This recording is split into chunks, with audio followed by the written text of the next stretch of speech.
నెహెమ్యా గ్రంథం 3వ అధ్యాయం 13వ వచనంలో వ్యాలీ గేట్ లోయ ద్వారము మనకు కనబడుతుంది. నెహెమ్యా రాత్రివేళ లోయ గుమ్మం గుండా వెళ్ళి గోడలను పరిశీలించాడు. హానూను మరియు ఇతర వ్యక్తులు ఈ గుమ్మాన్ని పునర్నిర్మించారు. రాజైన ఉజ్జియా ఈ గుమ్మం దగ్గర బురుజులను కట్టించాడు. 2వ దినవృత్తాంతాలు 26వ అధ్యాయం 9వ వచనం. దీని ఆత్మీయ అర్థం గురించి ఈరోజు మనం తెలుసుకుందాం. లోయ అనుభవాలు జీవితంలో వచ్చే కష్టాలను, నిరాశలను మరియు పరీక్షలను సూచిస్తాయి. 2వ కొరింథీయులకు రాసిన పత్రిక 1వ అధ్యాయం 3 నుండి 5 వచనాలు. కనికరము చూపు తండ్రి, సమస్తమైన ఆదరణను అనుగ్రహించు దేవుడు, మన ప్రభు అయిన యేసుక్రీస్తు తండ్రియునైన దేవుడు స్తుతింపబడునుగాక.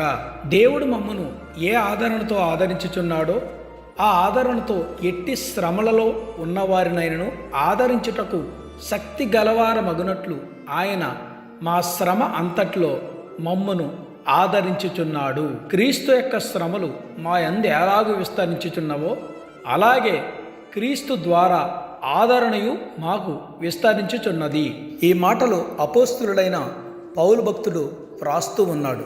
ఎలాగైతే పౌలు భక్తుడు దేవుని ద్వారా ఆదరణ పొందుకున్నాడో, ఎవరైతే శ్రమల్లో ఉన్నారో వారిని ఆదరించటానికి కూడా శక్తిని పొందుకున్నాడు. ఆ విధంగా దేవుడే పౌలు భక్తుడిని ఆదరించాడు. అలాగే మనలను కూడా ప్రభువు ఎల్లప్పుడూ ఆదరిస్తాడు.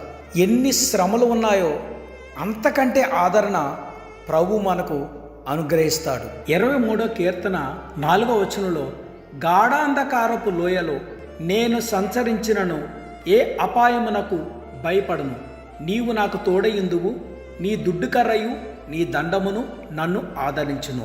ఇక్కడ దావీదు భక్తుడు చెప్తూ, గాఢాంధకారపు లోయ అంటే శ్రమల లోయ, కష్టాల లోయ, నిందల లోయ, అవమానాల లోయ, రోగమనే లోయ, బాధలనే లోయ, నిరాశ అనే లోయ, ఇవన్నీ తన జీవితంలో ఎదురైనా కానీ భయపడనని చెప్తా ఉన్నాడు. ఎందుకంటే అటువంటి పరిస్థితుల్లో దేవుడు చెయ్యి విడవకుండా ఆయనే ఆదరిస్తాడు అని దావీదు గారు సాక్ష్యమిస్తూ ఉన్నారు.